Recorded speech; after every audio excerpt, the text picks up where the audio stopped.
Čiže ideme teraz spraviť cez Claude a AI Studio vlastne stránku, ktorú dáme na slovenskú doménu a spravíme to čo najrýchlejšie, aby to bolo čo najviac efektívne. Čo budeme na to potrebovať je Google účet, Cloud Subscription, aspoň ten 15 eurový. To je optional, neskôr vysvetlím. Web Support doména a Netlify účet. Čiže čo spravíme? Otvoríme si Google, ideme do AI Studia, klikneme na Build, zoberieme prompt, ktorý bude v popise. Zmeníme tu meno, čiže aké chceme meno, ja si dám svoje. Štýl, Apple, Teenage Engineering a hlavne Orlium.sk. Klikneme Build, počkáme chvíľu. Teraz vybral som, ukázali sa mi tu nejaké možnosti. Mne sa najviac, dajme tomu, páči ten prvý, čiže berem si tento dizajn. OK, čiže stránku máme done. Sú tu nejaké, je teda náš projektík, je to krásne, úžasné, je to pekne naanimované, to má celkom Google výhodu oproti ostatným, že má celkom pekné hlavne animácie. Dajme tomu, že sa mi tento dizajn veľmi páči. Máme takto pekne stiahnuť. Stiahne sa mi zip. Stiahnem si ho na plochu. Čo teraz spravím? Tento zip si takto pekne unzipnem. Čiže keď si to unzipnem, prečo si to unzipujem? Aby som v tom vedel pracovať v Claudeovi. Kompletne, čo sa týka tohto, Claude je maximálne optional, len keď tam chcem dať fotky, alebo to je aplikácia, kde musí byť nejaká reálna funkčnosť, tak použijem Claude. Kliknem si Cowork, dám si Work in Project, Create New Project, Use Existing Folder, kliknem Desktop, vyberiem si môj súbor, ktorý som si stiahol z AI Studia, nedáme tomu žiadne inštrukcie, vyberiem si, chcem väčšinou pracovať v Opuse, keď robím niečo so stránkami a napíšem mu prezri si celý súbor a pridaj podstránku v tomto v danom dizajne, kde budú iba fotky. Vytvor mi v priečinku folder, kde ti nahrám fotku a všetky tieto fotky na podstránke bude daná fotka v priečinku. Dám Enter. Väčšinou veľmi záleží ten AI výstup, aký budeš mať, iba na základe toho promptu. Bo celé to promptovanie je len o tom, ako dáš kontext. Ono to nie je nič deep. OK, čiže keď to vytvoril, čo teraz urobím?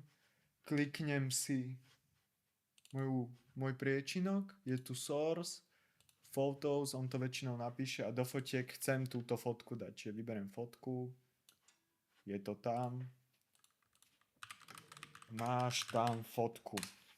Teraz, keď túto stránku chcem zadarmo hostnúť, čo ja potrebujem, je ísť na Netlify, kde ja už teda účet mám, ty si ho iba založíš, je to zadarmo a úplne jednoduché spravíme, že čekuj toto. Zoberiem stránku a sem to dám. Teraz počkáme chvíľu, kým sa to deployne. Bude chvíľočka. Tak, stránka je up, pozriem. Viem si ju sám otvoriť, Open Production Deploy, a toto keby niekomu pošlem, tak už mu to normálne príde. Tu mám nejakú galerii a máme tu túto skvelú fotku. Čiže, aby sme išli naspäť, teraz čo chceme tomuto pridať doménu a chceme hlavne, aby ten formulár fungoval, lebo teraz nebude. Čiže najskôr, čo ja spravím, je, že dáme formulár, pretože to je veľmi jednoduché. Znamená enable form detection, čiže ja čo spravím? Nebudem mu to ani dávať, ja mu rovno Claudeovi screenshotnem.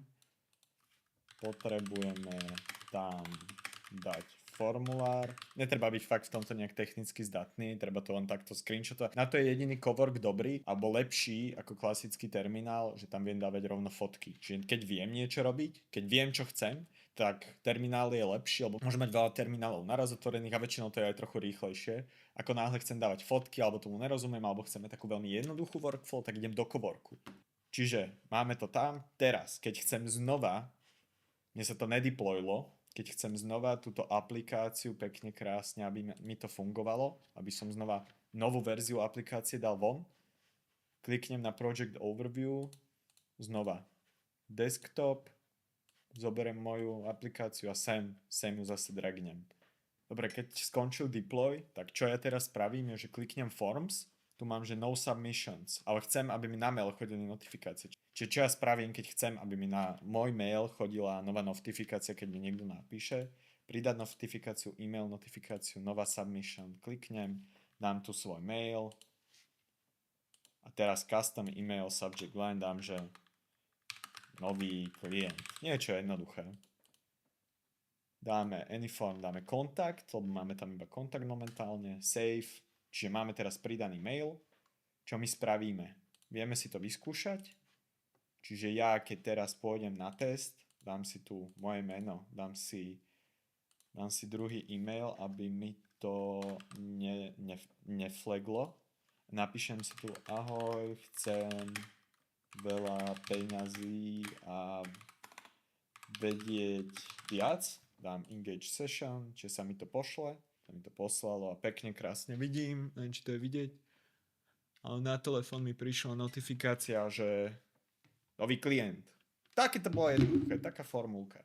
Dobre, čiže ja mám formulár hotový, teraz chcem si pridať slovenskú doménu, čiže čo ja spravím? Kliknem túto domain management, pridať doménu, ktorú už vlastním, zoberiem si doménu, ktorú mám, čiže ja mám napríklad momentálne voľnú, mal by som mať voľnú túto, čiže zoberiem si ju, takto krásne, je sem, dáme verify, add domain, čiže je voľná.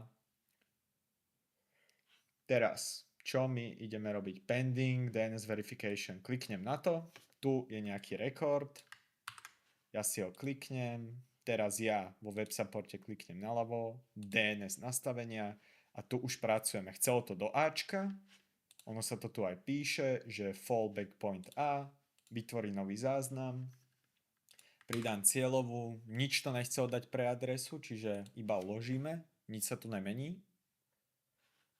Prešlo to úspešne, ideme ďalej, mám tu druhý pending DNS verification a teraz tu máme, že name, je to tu vidieť, čo to chce, je tu, že www, čiže ja teraz idem name, cname, to je jedno, dám si tu www, lebo to tam píše, cieľová adresa, položiť name. Teraz to má problém, že my, čo teraz spravíme je, konkrétne v mojom prípade to má problém s nejakou inou stránkou, čiže ja teraz spravím to, že ja si vymažem, s čím to mal konkrétne problém.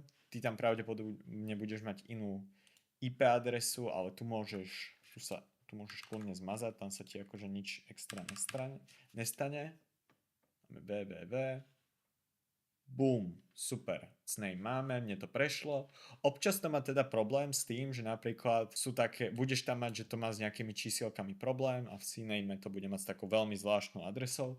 Tak to iba odfotíš cloudovi, aby si neurobil nejakú chybu, ale potom keby 3 adresy aj v Ačku, aj v cname, tuším je to Ačko, tak iba odstrániš a iba to tam pridáš. To dáš cloudovi, on ti presne povie, čo máš robiť. V tomto prípade, ak ti čokoľvek nepôjde vo web supporte, tak mi aj napíš, ale väčšinou to cloud dá. Close, dáme options, setup netlify DNS, keď sme obe až tam dali, dáme verify, add domain, done, máme tu nejaké veci. Druhé, už to hitlo. Ono môže až 24 hodín trvať, kým sa ti to DNS-ko nastaví. Čiže posledná vec, ktorú spravíš, kým sa ti toto načíta, je iba tento SSL certifikát. Tu iba klikneš a máš SSL certifikát. To je všetko.